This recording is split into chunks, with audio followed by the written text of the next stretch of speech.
Good afternoon, I'm Brian Reagan. This is Tyler Kelly. And today we're coming to you from Isaiah 60, verses 19 through 22.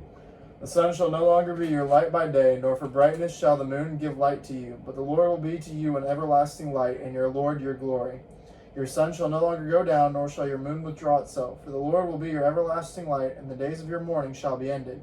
Also your people shall all be righteous, they shall inherit the land forever. The branch of my planting, the work of my hands, that I may be glorified. A little one shall become 1,000, and a small one a strong nation.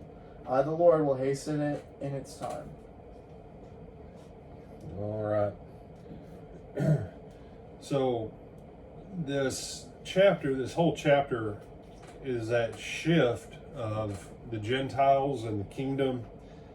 And verses 1 through 3 says, Arise, shine, for your light has come, and the glory of the Lord is risen upon you. Behold, the darkness shall cover the earth, deep darkness the people, but the Lord will arise over you, and his glory will be seen upon you, and the Gentiles shall come to your light, and kings to the brightness of your rising. The point being here is that when the Holy One, the Redeemer of Israel, your Savior, the Mighty One of Jacob, all those titles, that when he comes, the world will be in a place of such darkness that as his light goes out, the Gentiles will come to it. And this is one of those that if the Jews would understand, their rejection of Christ is to their own ruin, and not in the obvious sense of, well, duh, brother. No, I mean, if the Jewish people would embrace Jesus, it would literally transform the entire planet. Because the Jew who submits to the Messiah has the foundations the same as Messiah had. I wasn't raised Jew. Tyler wasn't raised Jew. We do a practice of the Christian faith that recognizes the Old Testament, but there's some pieces in there that, because that's not how we were raised as Gentiles, that once we became Christians, we're no longer called Gentiles, we're now called fellow citizens and heirs of God. But the fact is, you can't go back and pick up some of that stuff. I know most people don't know I was ever in the military, Tyler. No. But what branch was I in? Do you remember? You were in the Marine Corps. Marine Corps. Now, lest anybody think I'm running any branches down, I don't run branches down this close to Veterans Day. Okay? I have to have respect for all the other branches this close to Veterans Day. Every other branch, once you go through their boot camp, they don't care which one you join. But if anybody leaves one of the other branches and comes to the Marine Corps, they could have been a sergeant. The Marine Corps makes them go through boot camp again as a private. Marine Corps boot camp. Why? That's totally different. It is so totally different. And someone, no, it's totally different. And you say, why would anybody do that? I say a sergeant, we had a dude, he wasn't in our series, but he was in our company, and he had been a sergeant in the Army, E5 NCO.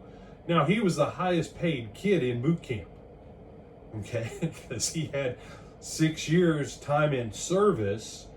It just happened that he was a low rank, but he was getting paid for 6 years already. Now, I know, he wanted to be Marine. I guess after his time in the Army was done, he decided he wanted to be Marine Corps more than anything else, so he came. But he had to go through our boot camp. But once you're out of the Marine Corps, you can go join anybody else's branch, and they're like, cool, just make sure you don't go whatever and snap people's head off, because we're laid back here or something. I don't know how it goes. Actually, yeah, I kind of do, but that's beside the point. You and I not being raised from birth with an understanding of all this Jewish stuff, all this Mosaic Old Testament stuff, that was to serve as a schoolmaster to give us a greater understanding about Christ, Abraham, faith, all of that.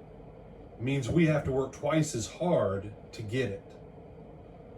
Whereas the Jew who's been properly raised and taught in it, once the Messiah comes part of it,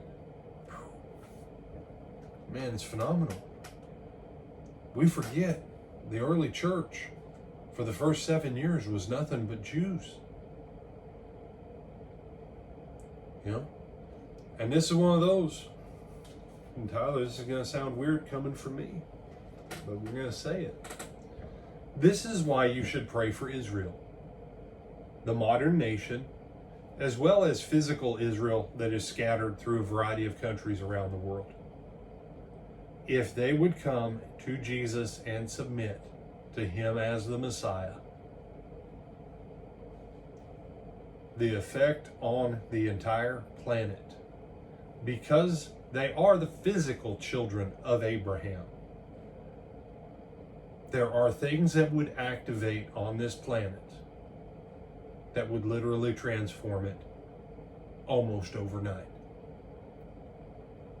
But because they are against God, yes, I just said that, they are against God and they are enemies of the Messiah, not because of him, but because of their own hearts.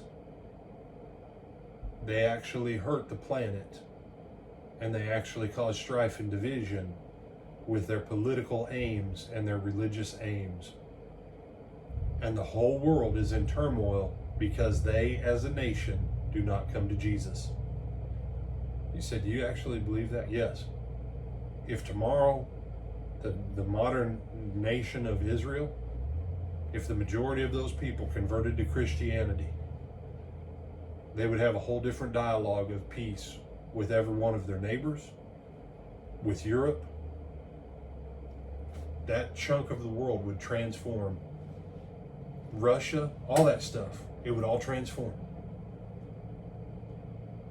Because the light of Israel is Jesus Christ. And when that light first went out, Gentiles been flocking to Jesus now for 2,000 years. The Jews flocked to him for about 90, and then they quit. You have some other stuff on this, my brother? No, sir. All right. Brian Reagan, this is Tyler Kelly. We bid you good night, Lord willing, good afternoon, and Lord willing, we'll see you tonight for Twilight Talks on Baptism.